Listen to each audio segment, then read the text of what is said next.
Okay, we're going back on record at 12:59 p.m. Detective Fogg is back to begin testifying, still under oath. Detective, the interview that we just heard with Kenneth Walker, which began at 3:53 a.m. Then there was a second interview. Yes, ma'am. When did it begin? It begins at 5:14 a.m. Okay, and,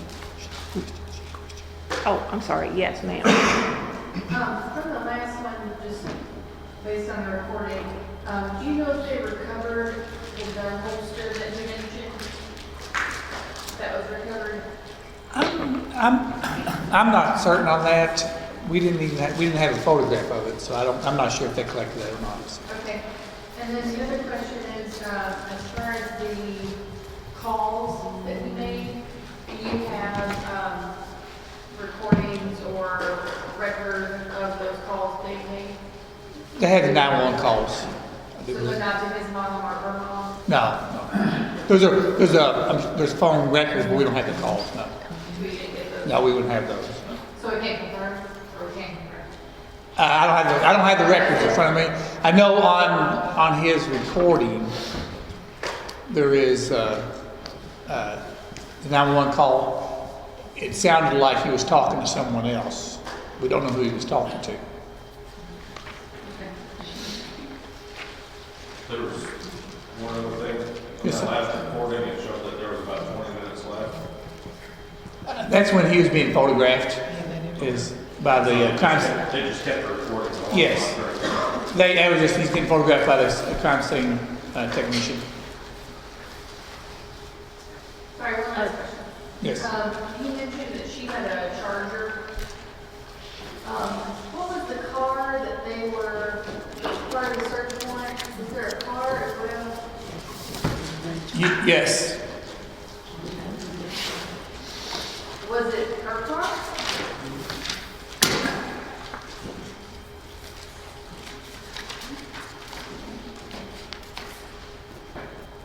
It's for a 2017 Dodge Charger SRT 8, and it gives the registration.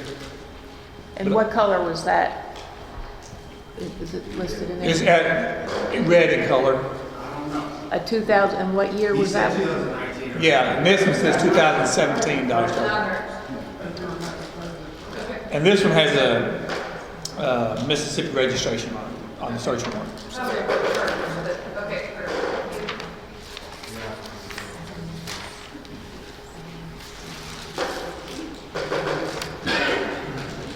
Just to advise the grand jury in regard to the question about the phone calls to his mother, there is an interview that was conducted with his mother, as well as an interview with Ms. Taylor's mother, if you wanted to hear those.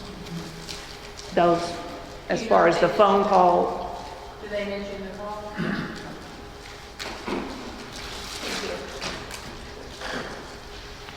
Okay, so the second interview with Kenneth Walker, we can play that.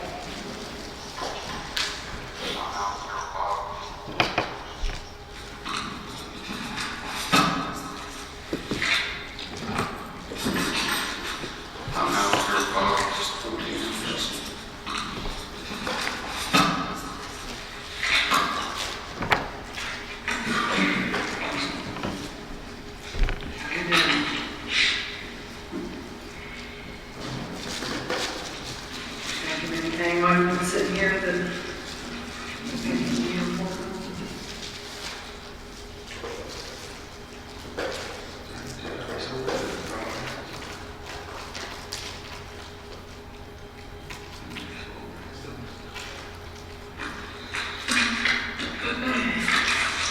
so the other kid mentioned that he was a guy that's been on and on for some time. She messed around with something. We thought maybe that's who come to the door. Any idea who that was or could have been? Who was the guy that she was messing around with before?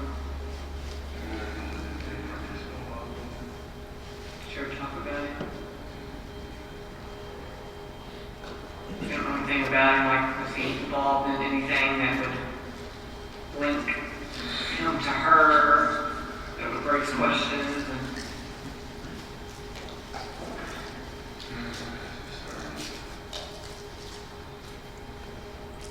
sounds like he'd be a fan of this dude.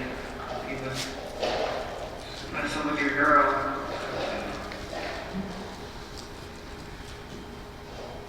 You don't know if he was involved in narcotics or any kind of drug stuff, that maybe he kind of used her as a, like, use her place as like a scapegoat, you know, or something that would get the police to go talk to her and not to him, you know.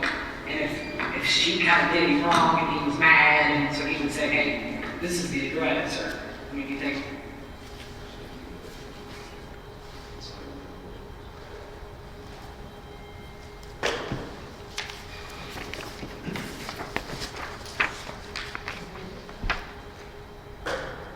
That ends the second interview.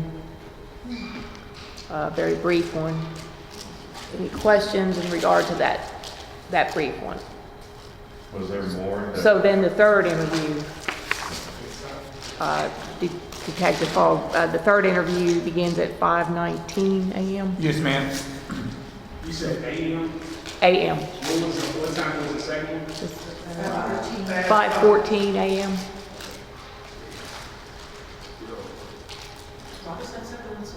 You'll find out. So we'll go ahead with the third. Just change the batteries. Terminal 05.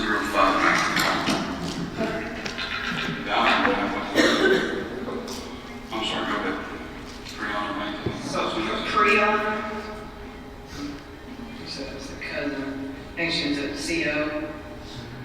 Okay, she currently works at like June now. She said, like I said, I lost my job in January, so she was actually telling me about a position open there, just working with kids. So I'm sure so she knows about kids. So she's seeing it's like kids who they don't stay there, like they just transition to the place that she works or something like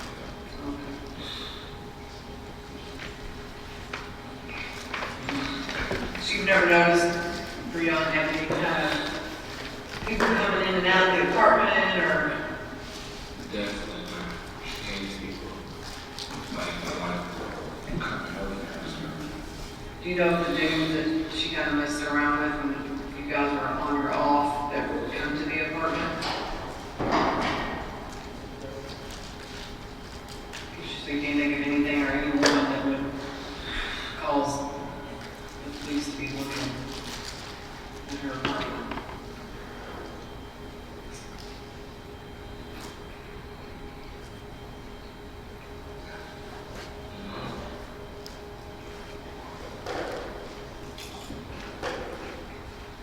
She's never talked about anything that she would maybe be caught up in or tied up in that would cause the police to come knocking on the door. She literally my best friend. Like, there's nothing we didn't talk about. I talk to her every single day.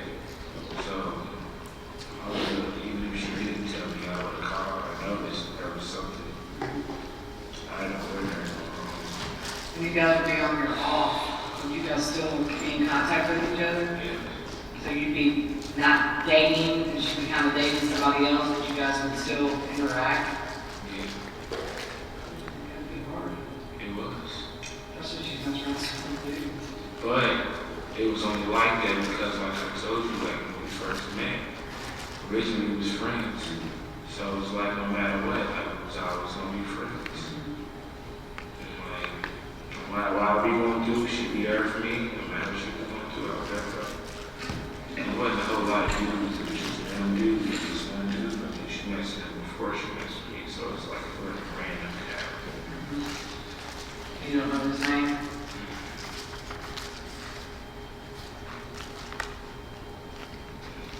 When we go by,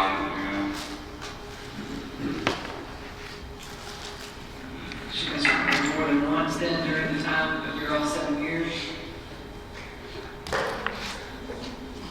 You guys talk a lot. I think she mentioned his name. Or...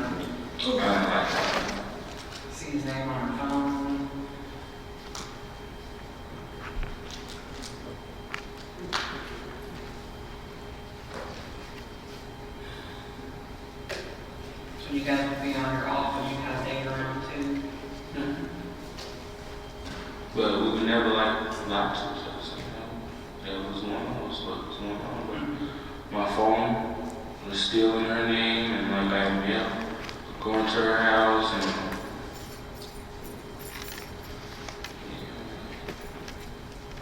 that was my best friend. Like, so it's like a side of our relationship stuff, even when that wasn't right, like we were still friends, we still family. Like I still talk to her mom, her aunt, her sister, and all of them have like my cell phone number right there, so I talk to them, and I wasn't even talking to her sometimes. Yeah, and they never mentioned anything about this guy, like, I mean, we don't like him, we're not, we don't want him, because it seems like they liked you. You were that close with them, even talking with them, even when we got dating at that moment. They would say that this guy's not good for her. It's Yeah, my business day, except like, I don't know anything about that dude unless I don't want to. I don't know him. I don't even know him. That's not my friend. That's not my associate or anything. So. Her mom didn't like him. Mm-hmm. Maybe because she liked you so much. She was trying to push him out so you just keep staying in the front. But I was gonna stay there regardless. She's always by her side no matter what. And I'm thinking she's messing with somebody that wasn't even good with her. You being that close to her, love her like you do. Can't speak on no other guy does. Gotta figure out he's no good around. True. Sometimes. When you like somebody, so no matter what somebody else says about you, never not like them for yourself until you not like them for yourself. Exactly. So, wouldn't matter what I said or anything, if that's what you want to do, it's what you're going to do until you feel like it's not what you want to do. It took me a long way to feel like it took me a long way. Like I said, we knew each other for years, so. So mom never mentioned the name or never crossed paths ever you ever seen. Well, I've seen him one time, like, probably like 4 years ago, and then I told you, one day I was over here, like, he popped up over there, but I never, like, saw him face to face because he was, like, calling my phone and stuff. And we had, like, people over there, and then she had just went outside in the parking lot and talked to him about staying in the house. Like, she just came back for like 2 minutes and then came back in the house. So you never saw his name, like she didn't have like a code name or anything on her phone that it would pop up, so. It was actually no name, it was just a number. Oh, Yeah. she really never can see. Do you remember what he looks like?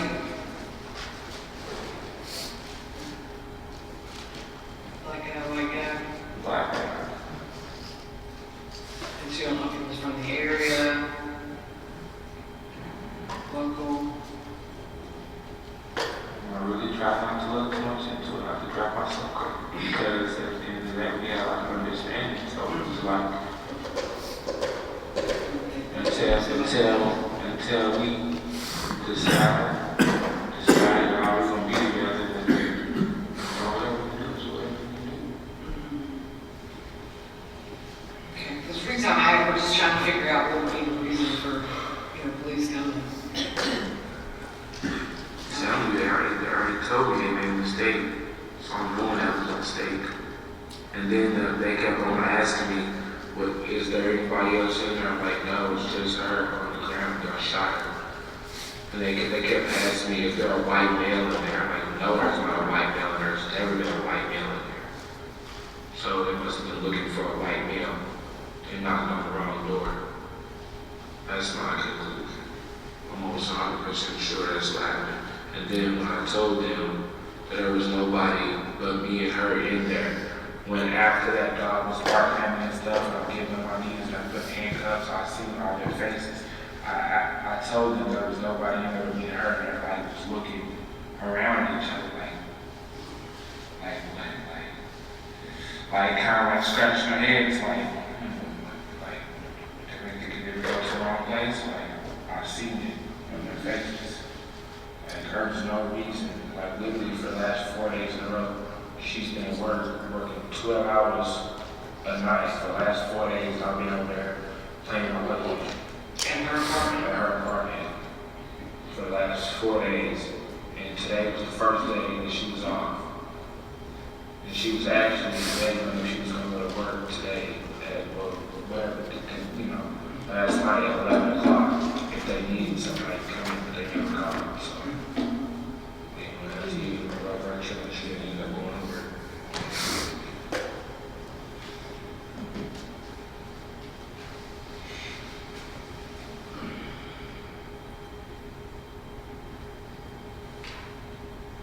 It's literally no information I have. I have a clue why they were at the door. You know, I know if they were coming to talk to me, or I heard there would have been no reason for them to be so mean up there. There's no reason for them to even thinking about kicking the door in. Like, I'm sure y'all can look at both of our records. Never been. She's never been in any type of trouble that I know of. She's never even been in jail here, and I just went to jail for the first time ever a couple months ago because I wrecked my car and got a DUI. And I'm still going to court right now for that. It's probably going to get this, well, I don't know what it's court, whatever now, but other than that, I got locked up in Warren County, Bowling Green, like 2011. I stole a hat from my mom. It's the only other time I ever been in trouble besides the DUI when they pulled me over or whatever and they took my gun. I went to court for that, whatever. They were trying to get me carried and said that whatever. They just my lawyer. Like I said, they haven't been charged anything. So they said if I get a gun license, then they'll bump it down or whatever. So then he just turned it so it becomes like I had a gun license and they gave me my gun back. So Did you drink it? well, yeah, but that's not what the gun situation. I was just drinking and I had drinks earlier, but I got a wreck on Marshtown Road a couple. I think it was in like October, November. I just wrecked my car, hit another lady's car. Nobody got hurt or anything, but I just went to jail for like a day or two. And I came out and I made it on court for it, but that's it. Breonna, We literally don't do anything. you don't do any kind of recreational drugs, anything on the side? She You guys doesn't are do chilling? anything. Like she drinks like a couple coolers or something like that. She doesn't smoke weed. She doesn't smoke tobacco. She doesn't anything. I smoke weed from time to time. I smoke tobacco, but she doesn't do anything. But drink and it's only maybe like once or twice a month because she works so much. So. You ever did anything more than weed and got involved with some shady people that? Not at all. Not at all. And everybody I deal with, I've been doing pretty much my whole life, from school and playing football when I was younger and stuff. I don't even deal with random people. And like you say, you know my dad, so you know I didn't grow up in the hood or anything like that. Any kind of family members or anything that are involved in anything? Me? No. 9% of my mother's family is from Lexington. She has 9 brothers and sisters. Only 2 of them live in Louisville. They're both older, of course, like 50 years or older. My cousins that live here, that's my mom's sister's kids. Both of them got like master, doctor degrees. Graduated from UK, Ohio State. Yeah, like so. Your dad's side of the family pretty squared away? Yeah, I mean, everybody's older than me. That side of the family. Like, nobody. Everybody just works.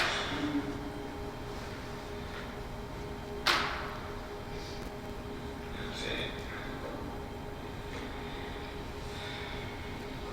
I know you said you smoke weed. I gotta ask, did you have any weed today? Earlier today, before we went to Texas Roadhouse, So about what time was that? about 6 o'clock. Is it? I mean, do you normally smoke weed? Did that? I used to smoke weed like a lot, but like I haven't been because for one, get a job right now. The only reason I smoke today is because I just took my drug test for the post office and for the other job that I'm gonna get. I took both of them like yesterday. Okay. So, I took them sometime this week, so I was done doing drug testing or whatever, so. So how many times this week have you smoked weed? Twice. I mean, like, what about like this month? How many times this month have you smoked weed? Like 5 or less. Okay. And is that pretty consistent, like five or less times a month, or Well, is it more? even when I was smoking consistently, I smoked like 1 time a day. One was like, When I got off work. okay. Like, So I go to work at 8 o'clock in the morning. I get off, finish work between 5 and 6. And when I get home, I get in the shower, smoke, play my game. I got you. And like, when did that start and when did that end? Smoking. Yeah, like after work. Really just whenever I felt like I didn't smoke weed until like 2012. Well, I went to WKU, so that's when I started. I didn't smoke like when I was in high school and stuff. I played football, so I didn't have time to smoke. I got you. So, maybe like 5 times this, within a month period from now, and then, what, like 15, 20 times prior to that month? Yeah, I'd say. Okay. Yeah, no worries. I just wanted to make sure, you want to like, how me right now, no. Are you doing any type of medication or anything like that? You're just like alcohol? Okay, I just want to make sure. Well, I had a big margarita at Texas Roadhouse, but like I said, it was at 6 o'clock. Yeah. And then her friend was asking us to take her to drop her kids off. So after we left from there, like I was riding with her, she was driving today. So when we left from there, like we took her friend like down Dixie to drop one of her daughters off. Then we went downtown like to the east end to drop the other daughter off. Then we took her friend back home in PRP Ontario Road. And then we came home, so we probably didn't get home till like 9 o'clock. After that, so by then I was long done feeling that margarita or the little one that I smoked before we went to go eat. So everything was pretty just normal. Like I said, we relaxed. We relaxed in the bed. Like, literally the night was over. Nobody knocked on that door. We've been asleep. I would have been asleep. She was already sleeping. I would have been asleep for the next 10 to 15 minutes. She don't smoke weed at all? No.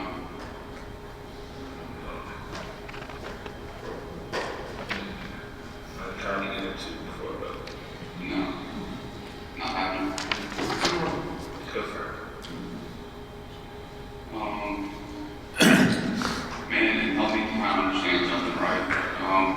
So I know you originally told like the officers or whatever, like she shot you.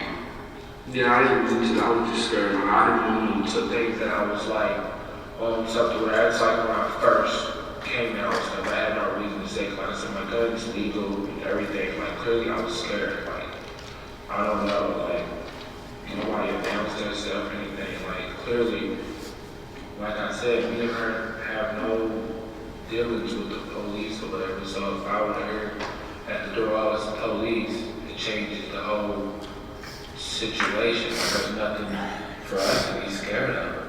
Like we were literally on the way on door, we couldn't walk the door and say, hey, like, what's the problem? What's going on? You know, even if we were out getting detained or whatever for a second, I can talk to you. Like I know I haven't done anything. I know they have no reason to be looking for me. So there's no reason why I would be hostile at all. The only reason I even had it done is we didn't know who it was. So if we knew who it was, then that would never happen.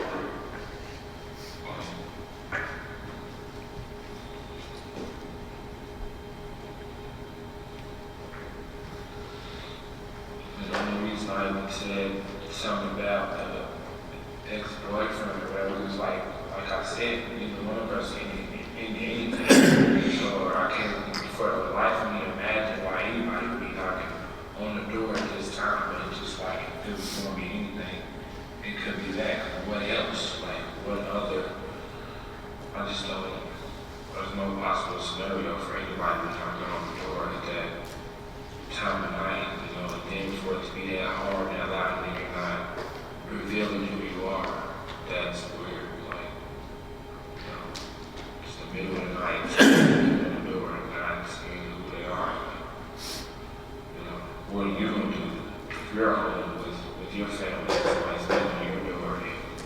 you don't know who it is after you ask who it is. Like, I know y'all been you're gonna grab me okay, so what's going on? You're creeping towards me, like, who is it? Who is it? You don't know who it is, and the door flies open. So y'all had the PG on, caution the movie, so is TV loud? It was in the window, I say it was on like 12 or so. Like, she don't like the TV that loud. Like, if I have the TV place, like, turn it down, I think I'd be so loud, you know, so it wasn't that loud. Music on during this banging or anything like that? Were you all in the process of being intimate or anything during the banging? Were you just laying there? Except she was asleep. Yeah. She had probably been asleep for like 10 minutes. I was actually kind of pitching at her because she wanted to watch that movie. Yeah. And she fell asleep. Yeah, I agree. Man, is there anything at your apartment or anything like that that would kind of help us in this investigation? No. Like, I literally don't understand this at all. Yeah. I have no reason. Like, I don't understand at all. I don't be knocking on her door unless it was a mistake. Like, and I asked that out there a million times, like, why were y'all at the door? Nobody had an answer. That's what we were figuring out. And I know it was a mistake because they kept saying it was a white male and I was hiding a white guy in there. Like, why? Like, She ever mess around with the white guy? no, She had any white guy friends? no, not ones besides the ones that work with her. Like, and I talk to her on the phone and stuff while she's at work, but she's never seen them outside of work except for maybe like a coworker. They remember everybody out there. So you don't think she's ever messed around with someone that maybe she's never been with? No.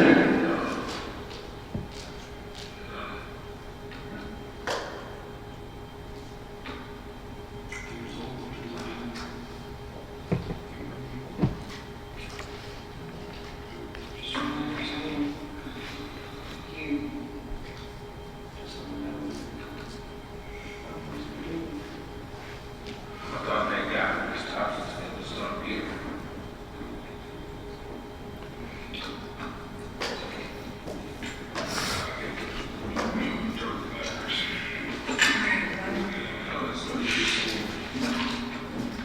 He seemed real apologetic. Who was that? The guy here on plain clothes, he was an officer, though. We pulled over on Main Street into a random parking lot. Another female cop came up, pulled next to us in the car. We're going this way, so we're facing this way. She's facing this way. He pulled right beside us. He told the lady who was driving the car, I was in the road down my window. And he asked me my name, and I think he ran us my social security number or something like that. And I asked him what she did. He said, well, we'll discuss that in a second when we get down there. And I started crying. But in the midst of that, he was like, there's been a big misunderstanding here tonight. And I was like, what do you mean? Well, I think that's when I asked him what she did. And he was like, we'll talk about that in a second. I started crying and just walked away. But that was the first officer who he seemed apologetic, like I said. He was like, oh, well, talk to me, I'll teach you this, teach you that. It was like, I don't know, like he knew everything. It was a mistake or something. I knew there was some confusing, because when we wanted to talk with you, and we thought you were still on the scene, and that you'd come in here, so. I don't know that that's what he meant, but, because I wasn't there and I didn't say it, but I know that was some confusing, because we didn't know where you were at. We, you know, when you come here.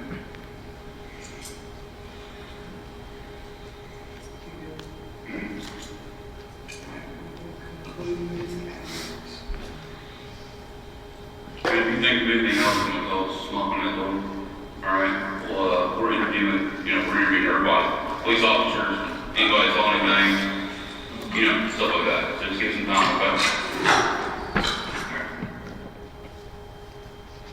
That concludes the third interview with Kenneth Walker. Are there any questions for, Yes, ma'am. Is it normal to read somebody Miranda rights after you start interviewing them?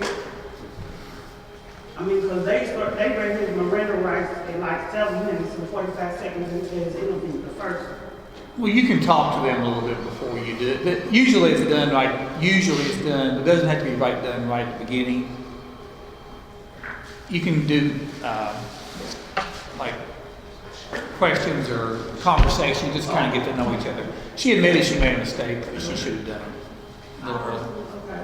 So, and he's in custody within the whole time doing all 3 of these interviews? He's been detained. I don't know at what point he was in custody. He was, Okay, well, the time. Okay. I heard at one point they stopped to go down to Brooklyn after the first interview. I think that was, I think after the first part, my understanding is they just took some photographs of him. And, because they went to go do, from what I understand the transcript, they went to go check on some more information, and the crime scene technician came in and photographed his clothing and everything. I don't know at what point he was taken into custody officially.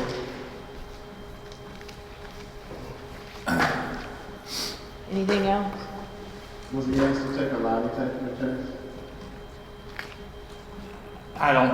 We don't have that information. It wasn't in any of these interviews, which,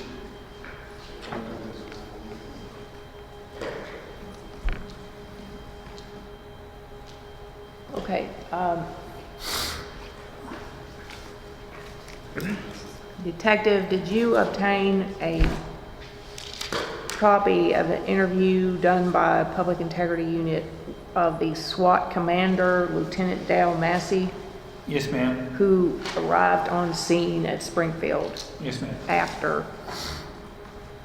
And you have that today? Yes. Okay. Lieutenant Dale Massey interview. Sergeant Jason Vance, Louisville Metro Police Department's Public Integrity Unit. Today's date is Tuesday, May 19th, 2020. And it's $1,300. Here present at 3672 Timber Boulevard, Public Integrity Office. This is a report statement from Lieutenant Dale Massey. Statement is reference to PIU case numbers 20-019. Present with me is Lieutenant Dale Massey. Attorney is not present. And Sergeant Jeremy Word for the Public Integrity Unit. Lieutenant, are you aware that this statement is being video and audio recorded? Yes, sir. Does this meet with your approval? It does. Sir, please state your full name and spell your last name. Larry D. Massey Jr., M-A-S-S-E-Y. And sir, what's your phone number? 2459, And where are you currently assigned? SWAT, Special Operations Division. And how long have you been in that unit? Needed 3.5 years.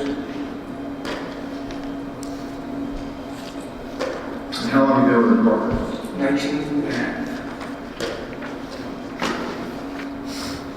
Are you under the influence of alcohol, drugs, or any other intoxicants this time? No, I'm not. Are you taking any kind of medication that would affect your judgment or your ability to think clearly? No, I'm not. So this one, covers multiple things. We're going to bypass this because it doesn't cover this. Because the statutory requirements of KRS 67C.326, I'm obligated to advise you that this is a criminal investigation, not an administrative investigation. However, you are not the subject of this investigation. Knowing this, are you willing to give us a statement? Yes, I am. Okay. So, what this is a reference to is that, we had an alcohol shooting on March the 13th at 3003 Springfield Drive in the 3rd Division. And as a result, reviewing body cam footage and also just knowing, the course of investigation is obviously SWAT responded to that location and cleared it, secured it, if you will, prior to PIU's arrival. And reviewing some of the documentation provided to us by CID, we did not receive a operations plan.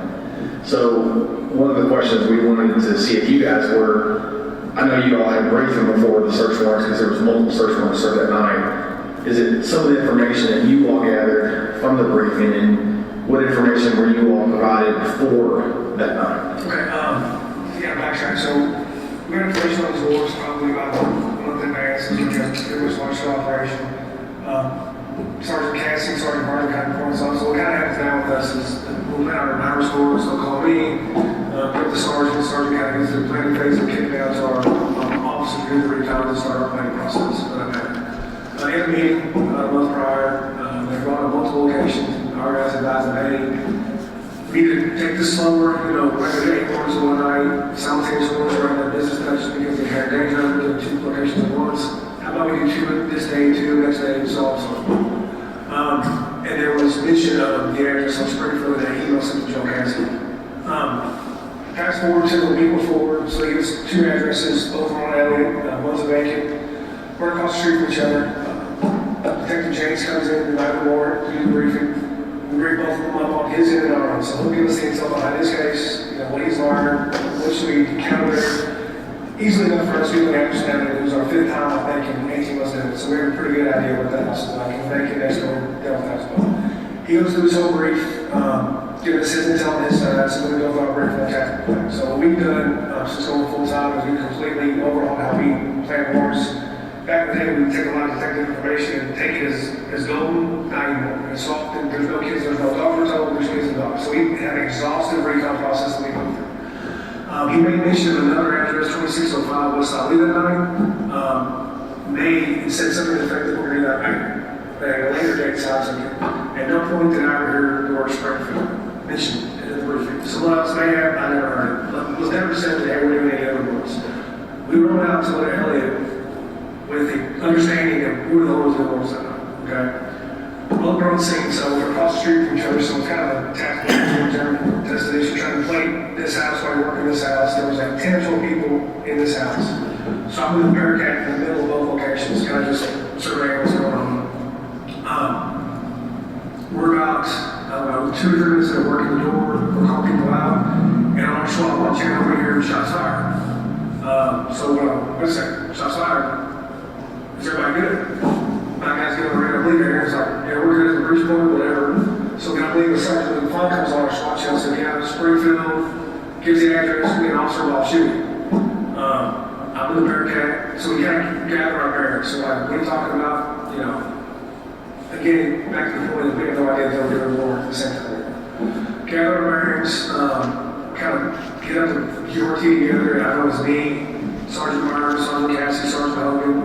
Scott Walker was driving a Bearcat, I believe Chris Baker. There was about 10 of us that went over to Springfield. So we leave all the R2 down there, get to Springfield. There's some kind of, as these kind of situations unravel, like the address I gave them first was a different address than I actually had. So it took a little bit to get there. We had to actually drag the Bearcat through a chain link fence because it was just a one-way to go around kind of street. Get there, and pull the Bearcat up pretty much to the one side of the car, the driver's side. And I see to my right, a row of police cars, and what I would have to catch between officers with long guns pointed directly at the door, the slide glass door. I believe I see Lieutenant Hooper take a shot, just kind of in the area. So we kind of get our plan together. As we're rolling up, we're getting intel, hey, the shooter's the 1015, he's over here. He said there's a female inside, or something of that, but again, it's candy because these things are, the exact murders. But to that effect, I was really confident that there was not going to be more resistance in the house, but we were trying to go check on the possible female, right? So preservation of life. So I kind of talking to Major Shine and said, who do I make over my cover? Because when I initially get there, as I'm looking for that sliding glass window, our initial thought is, oh, they're shooting out the window at the police, right? Or at the doorway, she said. Get some more intel. I sent a team up there, and I kind of stayed behind the Bearcat. I said, all the patrol officers, check their rifles up, because they're still really just pointing, and they don't know what to point at, more or less. I mean, there's our identification, there's nothing to point at because there's curtains and everything else. We're just pointing guns, just pointing. Get a plane together, they roll up, go to one side, look at our front lot, Ricky inside, and they can see down the hallway, they can see a person down. I mean, it was a crazy day, so they go in, search it, possibly hurt people, whatever, come back out, get it all clear. The patrol officer holds up on the 3 side, they're holding down another window, there's a white male in it, they had him gun for it, but I'm like, that's a different apartment, so that guy back there is fine. So, obviously, chaotic scene, do the best you can when you get there, try to slow everything down, and just, try to provide the best service we could and help them as best we could. But getting back to the planning phase, we had no idea they were going to be at that point. And as far as the information that you guys received, did you all receive the search warrants? I mean, Yeah, what will happen is they'll do a risk assessment matrix, and search warrants. We get copies of those. I've got an extra link now, I have to require them to give me a high number for the extra layer of safety, messages and words for the different units where multiple units are looking at it, and unbeknownst to us because we're supporting it, so high number, some detectives will go beyond with the PowerPoint that we supply to the day that gets information. But at the very least, the risk assessment matrix, copy the high number, and actually search warrant affidavit was required. and just for the tape, I mean, a HIDE is a deconfliction site. Correct, yes. Deconfliction sites to ensure multiple units are planning police action at the same locations. Make this stop blowing blue mountains or blowing blue shooting. And during the course of your all's preparation, what significant, if any, information did you all learn beyond what was provided by CID? This case, not so much because we've done the house before. Well, we've done it literally 4 or 5 times in 18 months. So we knew we were going to get. They provided some information, I think, the door may be barricaded, but through what's going by, hey, we see people in and out freely. We're getting updates as the road there, there's people in and out. I mean, it's a very hot area, at 24 Park County. So nothing stood out other than there could be possible follow-up wars later on down the road. But nothing like the 2 locations we were given that night. It was just a house we done before. As far as Springfield goes, once you make it over there, you guys, make it safe and secure it for us, BIU. How long are you going to see after that occurred? After we close the house up there, Secure that. we didn't stay long after, probably 10, 15 minutes. Just long enough to where I knew that everybody was going to be safe. Like there was no threats to the police or solution on that, and that they kind of helped they needed. I said a couple things to Major Shy, and I put her up a little like, hey, we should probably get out. That's where I'll figure out who did what, but I said our role is to attack this parts out. I'm not gonna say part of that, and you should probably consider a couple things related. So probably 10, 15 minutes. Now, did you learn any information as far as, that incident on Springfield after you guys came out and while you still around? So originally, when I was there, Detective Cosgrove was providing the best intel, the best information out of anybody hands down. He had a rifle slung. So I assumed, just having a rifle slung, that he was there after the fact, okay? So I know that was involved in it. While we're on scene, we learned that Cal was involved in it. Like, I had no idea he was part of it. And then through the course of, Sergeant Burger attested this, a couple of guys with the neighborhood apartments ensured there was no other casualties due to gunfire. I don't know, at one point, they were pointing out the window, and Detective Hanks looked over and kind of made a motion like that, like tapped his chest almost to say, yeah, that was me type thing.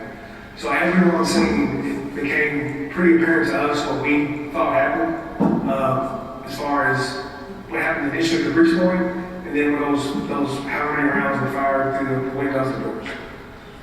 You said you learned that Cosgrove was involved. Did he tell you that, or were you told from another I was told by somebody else because I said, man, get him out of the mix, and he was still in the mix, doing stuff. I was like, get him separated from everybody. Who told you that? I don't remember. I really don't. And was he removed from the scene? I don't think so. Okay. And like I said, so we're all there, and it's obviously hectic, like I said before, but I do remember saying, hey, separate him, he's involved, he was made to the mix, Sorry, Bert. LT, going back to the briefing, I know there were 2 on Elliott they talked about, one on Ali, and it was decided Ali would be done at another time. There was no mention of Springfield. Through our investigation, we've learned up to this point from the information provided by CID that Springfield was directly related to Elliott. Is it common with the amount of warrants you do for CID and other, I guess, units, if you have a site that is linked to other sites, would that be briefed during that time? Oh, 100%. We should have knowledge of what they're doing. And kind of not to get too caught up in the rabbit hole here. Since we're full-time, the team is kind of millions of dollars, not because of me, it's because of the guys. We treat safety very important, right? So like simultaneous wars, bad business. Someone goes down like we just saw, who's there to provide our work? Our priorities are people, right? So like, to us, we need to be briefed on everything, but at the same time, like, there's been some understanding in our guidance and the CID that we're not going to rush in and get dealt. We're not going to treat human rights more important than any of that, right? So with the time, our tactics have changed as well. So they should definitely let us know as far as what they're doing so we can provide assistance. Because in a case like that, hey, if y'all have to make it to Springfield, y'all sit there and watch it, we can send some guys over, or if y'all are going to do it, let's get y'all there first so we can push harder your way to be able to support them. You know, from CID, I don't know how many awards they do a year, because we don't give ourselves one, obviously, but we always try to just push them the safest way they can do the awards, if that makes sense. So they should definitely bring us on any location they're going to be at, during a bridge, just so we know. Okay. And back to that point, I guess that Elliott was deemed at the time, I guess those were the two targets. Was it known at the time the targets were at that location, or were there unknowns where? I want to say there was two main targets, and forgive me, I don't remember the names. I want to say that they did a vehicle takedown on one, or maybe two, that looked the location.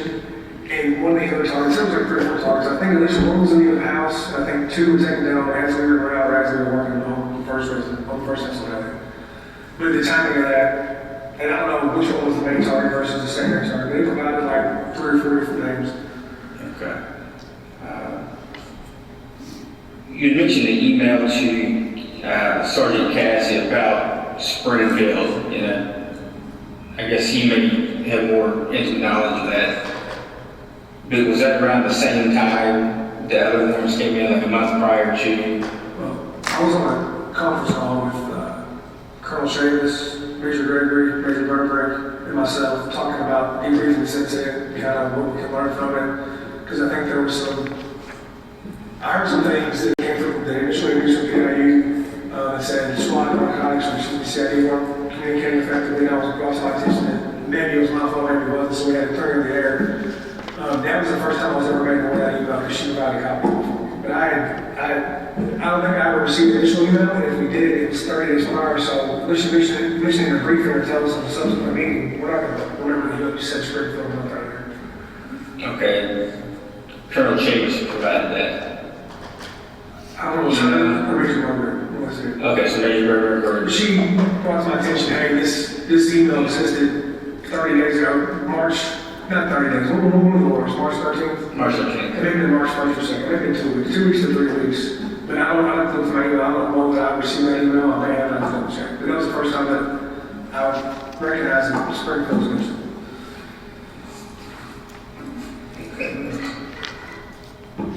Jason, you have anything else? Yeah, as far as that, you know, I guess you'll have a meeting afterwards, like debriefing meeting. I mean, clearly you had some concerns that night. Did you voice them that night to anyone? Who did you voice them to, if any? We talked internally as a team, figuring at some point we would call it here because everybody kept footage. I think we were the most unaffected by that because we were actually affected. Obviously, we were there for initial shooting, and generally not asked because they're in more stressful situations can process information and slow things down. Mm-hmm. So we talked about it internally, yeah, 100%. And you know, that's why I was kind of alluding to earlier. Like our priorities are people, adults way down here. So that's why we move slow. That's why we mitigate our actions. And going back to how I was really big in the meeting about the no knock thing. So these no knock boards, if they provide us a no knock board, you know what we do? We knock heads. Okay, the only time we'll do a no knock board is if where we will press one if we're in an explosive breach charges of breach point where you can't make announcements, right? And we usually reserve those for homicide suspects. So we would take the extra step. Yeah, it's no knock board, but we're still not going to outside presence just because of the initial danger of the breach point. Well, that's actually a good question. Did CID request a no, or did you tell CID that you all requested a no knock on Elliott? Did not. We've done that in the past. Elliott, when you enter if you all, well, you've never been down, you you enter a common area, and that's where they do all the drug sales, a lot of the drug users hang out at. Every time we go in that house, we encounter people immediately at the threshold. We wouldn't enter the house, we call them out to us. We call every single person out to us on Elliott. I left that time, the time before, call everybody out, send nobody in, then we go in and secure. So that the house had like track research too. And had you known that CID was going to serve that warrant on Springfield, would you advise them no, not to do that? I would advise them 100% not to do it until we were done doing what we need to do. Like I said, we can't do every single, Thank God. we can't do every single floor for them. So if she was at one of the matrix, which I never saw that matrix, so frankly I can't speak to what she would have showed up as a matrix at all, I don't know. Then I tell people, like, when we use a SWAT team, that's a higher level of force. So we can't do every single work the way we would do a SWAT. But I was definitely told them, hey, wait till we're done, we can move some more to you, or give them alternate options. Hey, we can send 4 or 5 guys over there after the fact to just do some call out, because if the warrants for money, which is my understanding of what it was, is if there's people with money there, you can't destroy money, they're not going to destroy money, just call it out to you, like, if you want to reach the door, make announcements, this police, you know. So we generally take the triage more that way. It's just the way we operate tactically, the way CID operates tactically, they're completely different. And not to beat a dead horse, but on the briefing, Elliott, there's no mention of Springfield, so is it safe to say no matrix or ops plan, anything with no knowledge whatsoever about the warrant being conducted at the same time at the Springfield? No, so I'll take a step further. I've never received a matrix from CID that we can do a warrant on. That's a policy thing, so it's not a you all thing, but I never received matrices on the ones that we do, only the ones that we do for. What about the operations line? Did y'all receive one of those? No. So nothing? It still happened to this point? Sir, What about the Elliott? Did you receive one there? so when we do their awards, we kind of do our own ops plan, so they provide us the information, like I send going back to the past about what we get our own eyes on, look at it. So I would say the information they provide, we come up with our own operations plan, because our planning process is more intensive than theirs. So as long as they bring the board and the matrix, I mean, we get the plan put together ourselves, because we're the ones that are going to be executed. Okay. Back at Springfield, when you all arrived on scene, you had mentioned something when you first arrived on scene. It was your initial thoughts that officers were receiving fire through a sliding glass door. Yes. Can you kind of expand on that a little bit? So as we were getting there, we hear that there's automatic gunfire, there's a rifle play, we kept on hearing that number. So my assumption was when I saw the number of what I thought to be initially exit bullet through the windows and clanging on doors, I just assumed, hey, well, that's what I shot at as making our approach. Now I figure out now it's at the breach point, so then it becomes pretty ready to go. It appears to me that those rounds, after 3 or 4 minutes, they came from outside. So those rounds that went inside that I thought initially were coming out were actually going in the apartment. Okay. And you may or may not remember, because a while has gone past, but on that sliding glass door, do you remember, were there shades or anything over that door? Could you see into the apartment? I see from the apartment. I want to say it was those white vertical blinds, but I could be wrong. There's definitely a white barrier in that, and you couldn't see any windows that I could see. I mean, because we couldn't even see any light or darkness. It was just, like I said, just a white. Okay. And in your all's training and experience in training to the department, is it pretty much given that we're trained to, you have to identify the target as part of the training, and just kind of your all's continued training? Yeah, 100%. Target identification and know where your backdrop is are probably 2 most important things as far as when you fire your weapon. 100%. Like, you have to know, A, what you're shooting at, B, what's in front of it, B, what's behind it. There's no other way you can operate. And this is a question I'm not sure you can answer, or you're the appropriate person to ask this, but, you know, since you have a lot of weapons training experience, if someone is to fire a weapon in an illuminated area into a darkened area, would that muzzle flash project into that dark area? If it's covered by cloth, windows and stuff, no. All you can do is hear when it would probably be a very rapid firing of gun, that you could mistake for a property, I don't know, like you could definitely do it, see if they're at the breaching point. Because again, like I said, initially we were like, oh, we're coming outside, and then we moved over, kind of saw the door, oh, there's a door, and they had worked on the sergeant right in front of us, so I was like, okay, that's why I said more information on what happened over here. And one more question. So this table is about 36 inches wide, and the entry door at this apartment was 36 inches. Well, the biggest entry door they have. Is it practical, or is it even common for not just SWAT? I mean, clearly SWAT works, and they have different tactics, but for any CID unit, investigative unit, when they do an entry into a house, would it be common for 3 people to be in what we consider the federal function? Absolutely. So you've been here almost 20 years. Have you ever seen where someone's punched out like this? Cover 2, if you will. So first light, cover 2 is punched out, maybe behind them a little bit, and there's a third person between the first light and cover 2. Have you ever seen that? No. Not in any kind of scenario where you're trying to knock in, speak to what kind of stuff lives on the street, but no, you never would, yourself in that situation. But even, in your experience and just, I know you had experience in the 2nd Division Impact, or Flexible. Have you ever seen anyone from police department do that? Back to the scene on Springfield when you arrived, you mentioned you learned Detective Cosgrove actually had fired his weapon. And I think you may have said it, and I missed it. You advised someone that he should probably be secured. Who was that? I mean, I may say some Lieutenant Hoover, because it was kind of, because you had the 3rd Division Major was there, then you had their Lieutenant, I don't know if Lieutenant Hoover was there from the beginning, but I remember saying, I think it was the Lieutenant Hoover man, you had him separate, he was too involved with what was going on when we went there. He needed to be checked out, he needed to be off to the side, the emotions, the drill dump, he provided good information, don't get me wrong, he had the best intel, he still needed to be out of the base.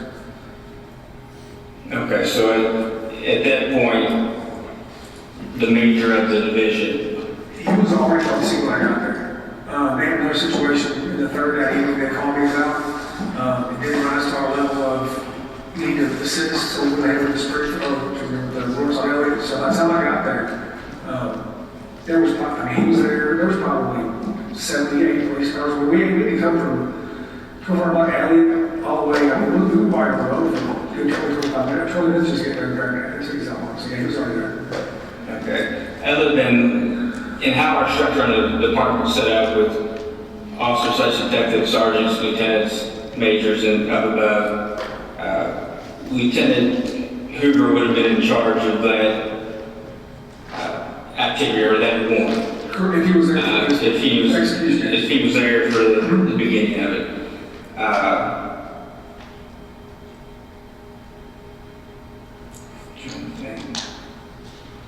But then he kind of gets murky whenever our major shows up. Hey, it's not my unit, but it's your division, so the whole ICS, but. Okay. That's awesome. That's all right. Just a few more questions, I'll take. Are there any other questions we have not asked you, or any other information you have that may be beneficial to this case?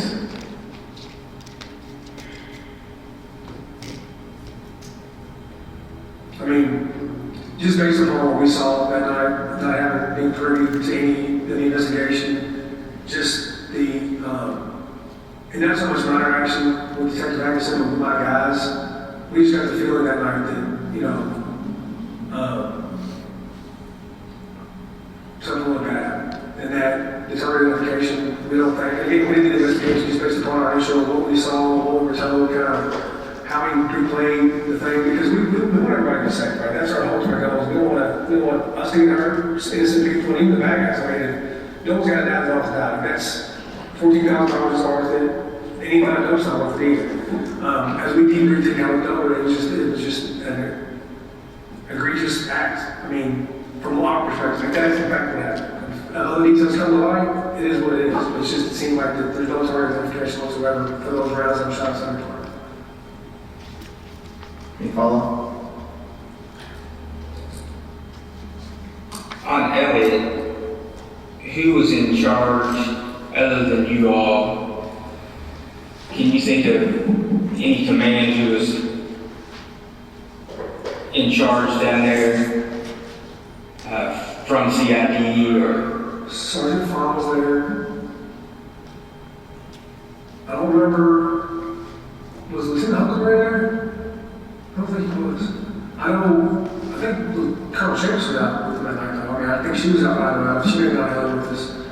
I don't know if Major Burger was out or not. So they none of them came over here. The only person from our college said they came over here was Detective Chambers. He's the only person that we knew for a fact was there. And he told us, man, I got Sergeant Farr on the backside. He made mention some other people that were there, but they were already in place in that high because of those cars. So I know James over came was actually brief us in there. Okay, which isn't uncommon. If he's the lead investigator, he's going we actually to heard less people there because if you have 30 people there, it's too out of the way and you can't hear the brief. Okay. Is there anything you want to state for the record before we end? No. Is everything you told me the truth, the best of your knowledge? Yes. We will now conclude a statement time now approximately 13:20 minutes.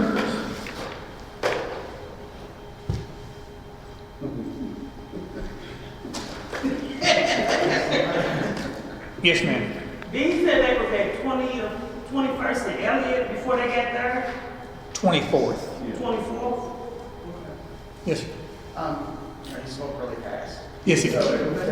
You all have a transcript. Yes, we do. I was curious, he gave sort of a explanation of the no-knock policy, or I think he gave an explanation of his. yes. I was just kind of curious as to how they approach that. While we're looking, Ms. Weather's looking that up, you had a question. Yes, ma'am. I have another transcript question. Me too. Yeah, he spoke really fast. Yes, he did. So, Right, that's what I was like. all right, let's get this one. Let's get this one. Yeah, the last part is what I just wanted, at a point, you said they asked him other questions, and he got a statement at that point. That is the only one I was. Yeah, mine was it. I mean, he can replay it, but it doesn't, he speaks so fast, a lot of it, I was like, what? I would have got mine there. I was saying something. Yeah, it's not, he spoke way too fast. We can always come back, because I have another one. I have the timestamp behind. Wait, I'm in the Page middle. 10. Page 10. I'm sorry, I should have done that. Okay, listen, please. This is reference to the no-knock. Okay, we talked about it internally. Yeah, 100%. You know, that's what I kind of, too early, like our priorities are people. Like dope's way down here. So, and that's why we move slower. That's why we mitigate our actions. And going back, I know it's really big in the media about the no-knock being thing, so these no-knock warrants. If they provide me with a no-knock warrant, you know what we do? We knock and announce. Okay, the only time we'll do a no-knock warrant is if it says something. If we're blank one. If we're doing explosive breach charge at the breach point where you can't make announcements, right? And we usually reserve those for homicide suspects. So we even take the extra step, hey, it's a no-knock warrant, but we're still going to knock and announce our presence just because of the initial danger at the breach point. Okay, and this warrant was executed according to the investigation detective where there is actually a photograph of the whiteboard. Yes. Where it is stated, knock and announce. Yes. For the Springfield. Correct? Yes, that's correct. Okay. Okay, yes. I don't know if the timestamp helps, but it's around 27.45, right after he talks about was an egregious act. And then there's something about justification. Yeah, there was no justification for the rounds being fired. That's what I wanted to hear what he said. I wanted to hear what he said Page, right there. Around minute 27. Yeah, hold on. While she's doing that, this may help you. We'll get back to that. Page I'm going to read this. 16. Like, answer that. We're going back to your question. 16? Okay. Actually, it's the same one. He asked, are there any other questions we have not asked, or you, or any other information you have had that may be beneficial to the case? This is Lieutenant Massey. I mean, just based upon what we saw that night, not having been privy to any of the investigation, just the and not so much my interaction with Detective Hankinson, but with my guys, we just got the feeling that night that, you know, something really bad happened and that the target identification, we don't think, and again, we didn't do the investigation, just based upon our initial, what we saw and what we were told, kind of how we played the whole thing, because we want everybody to be safe, right? That's our whole ultimate goal. Is we don't want us to get hurt, innocent people, and even the bad guys. I mean, if no one's got to die, they don't have to die. Like, that's $14,000 isn't worth it. Any amount of dope's not worth it either. As we debriefed and kind of looked over, it was just an egregious act. I mean, from what our perspective, if that's in fact what happened, have other details come to light, it is what it is. It seemed like there was no target identification whatsoever for those rounds that were shot outside the apartment. Yes. Those would be the shots coming through the window and through the window. He's referring to Detective Hankinson's. Yeah. And he said no target identification. Right. Not Yes. justification. That's correct. All right, thank you. Yes. When he was discussing, when they were talking about the blinds, was his answer that you don't report this out? You can't really see muzzle fire? Page. Yeah. Wait, we can get there. That's what I'm asking. Couldn't see anything inside the door, like barriers. Start with page. So he also says you couldn't see them. Yeah, page 13. Page 13. Line 560.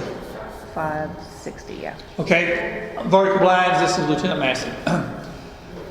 I could not see anything in the apartment. I want to say it was those white vertical blinds, but I could be wrong. It was something. There was definitely a white barrier in that, and you couldn't see in any of the windows like there that I could see. I mean, because we couldn't even see any light or darkness. It was just like I said, just the white. I believe they were vertical blinds.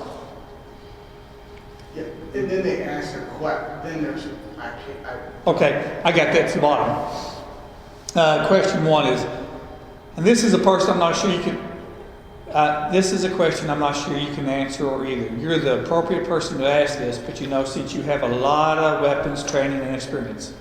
If someone is to fire a weapon in a illuminated area,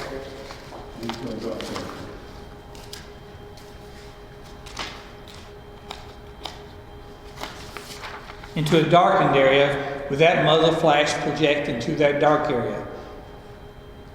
If it's covered by cloth, windows and stuff, no, you wouldn't see anything. Yes?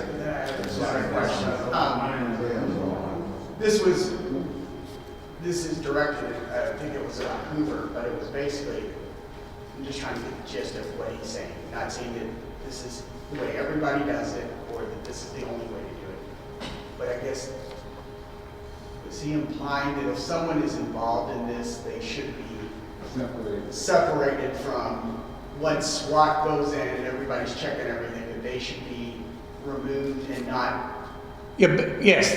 Best practices, anybody involved in a shooting like that should be separated. He's talking about Costco? He's talking about... Yeah. I'm just asking, you know, the comment. Yeah. No, best practices, and that's what he's saying. Cosgrove was still giving briefings and talking to, and Lieutenant Massey at some point tells someone, he can't remember, that he needs to be separated. Okay. Cosgrove needs to be separated from... Yes, ma'am. Search warrants. He made a comment about the search warrants, like we need to do them. Is this something the search warrants are done by regular police and SWAT, or SWAT's the only one who does search warrants?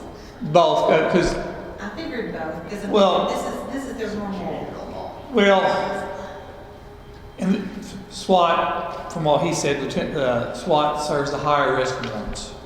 Makes sense. And he wasn't apparently, according to his statement, he wasn't aware of Springfield occurring at that time.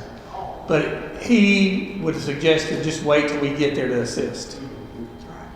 But they did say they were all at the same briefing, because well, the things we've heard is they were all at the same briefing. But if you remember, SWAT would someplace else first. we, Right, well, you've got your briefing on Elliott, and then you got your. but if you remember what Lieutenant Massey says, he doesn't remember during the briefing Springfield coming up. Right, but the others all said it did. He was at a They SWAT were- briefing. But they had a separate SWAT briefing, yes. They did. Oh, okay. Two separate Yeah. briefings. Two separate briefings. Yes, sir. The lieutenant of the SWAT, if I'm right, they have a procedure on how to enter for a no-knock. And it was his statement that he felt like they should have waited for SWAT to employ that procedure. Is that correct? But they were going to, the detectives were not going to, they not agreed that it was not going to be served as a no-knock warrant. Right. But what I'm getting at is, there is a procedure. Well, it's SWAT's procedure. SWAT's procedure, okay. SWAT's procedure. Okay. Ma'am? Did you have I something? did, but I'm. Okay, yes, sir. Several of them have mentioned the matrix, and I'm assuming that it's a risk matrix where you do a risk assessment before the entry. Speaking generally, yes. I don't know their specific standards or what they look, but yes. But that's the procedure. Yeah, that's Louisville's. They go through what could go wrong, what will go wrong, what could go wrong. Who's there? Anybody, I would assume anybody that's got any possible weapons, any. And then they assign a risk assessment to that, a number or something to that to figure out whether it's high risk or minimal. Or exactly, whether they need to involve SWAT or whether it's a lower level of threat. And he did confirm that he did not see or know the operational plan for Springfield. That's correct. Or a matrix for that. Correct. Yes, ma'am. But basically, he was briefed 2 weeks prior, right? There was there was an email that he originally said 30 days prior, but then later on it says maybe 2 or 3 weeks prior. So, Springfield wouldn't have been involved since it was only issued the day before. Yes, Well, for the briefings, SWAT had their own. Were they also included in the everybody briefing? my understanding is yes. Okay. Because that's when, that's Had something been mentioned about Springfield in the everybody briefing, he theoretically should have been in there and should have heard about that. well, if Lieutenant Massey, I can't go into theory, but Lieutenant Massey said that he was at the briefing. He says he doesn't recall Springfield being brought up, but then one of the interviewers said, well, Springfield was connected to Elliott, correct? Yes. Wait, this is the Elliott one that, even over there, they didn't enter. He's, Everybody comes out. he said they called him, more often that they called him out, because they're out in the breed, they were in the front area apparently, and they would just call him out, that's what he said. So their assessment on Elliott, it is better to have them come out than for them to go in.